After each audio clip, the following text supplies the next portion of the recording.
Shoutout po. Ang puso po ng isang totoong Michelle Japina o ni Bunso kung tawagin ng marami ay hindi po bato. No, hindi po ako lumaki na ako ay marunong makipag-away. God knows po at lahat ng tao kahit pumunta kayo sa lugar namin kung ano ang pagkatao mula bata hanggang lumaki ang isang Michelle Japina. Never po akong naging basto sa kapwa ko, never po ako naging palaaway, never po ako nagmumura, never po akong gumawa ng masama. Kahit ano pong klaseng masama, wala po akong ginawa.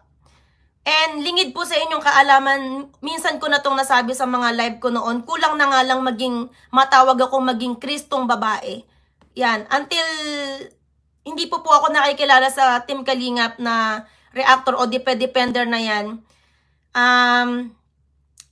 Ang pananaw ko po sa sarili ko at ng marami, daigo pa po yung babaeng Kristo, mga kaibigan. Hindi po ako marunong magalit sa kapwa ko, hindi ako marunong magtanim ng galit, hindi po ako marunong lumaban.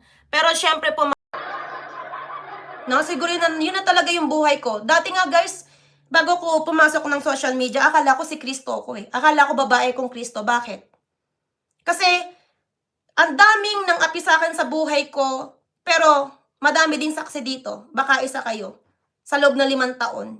Kahit nasinaktan ako, kahit dinurog ako, kahit binaboy ang pagkatao ko, pinili ko pa rin magpatawad.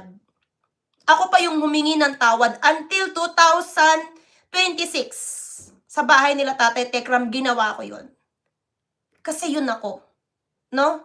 Sabihin mang tanga ako ng ibang tao, yun ako. Doon ako masaya na makita kong napasaya ko yung kapwa ko. Doon ako masaya na alam ko nagawa ko yung tama na hinihiling ng Panginoon.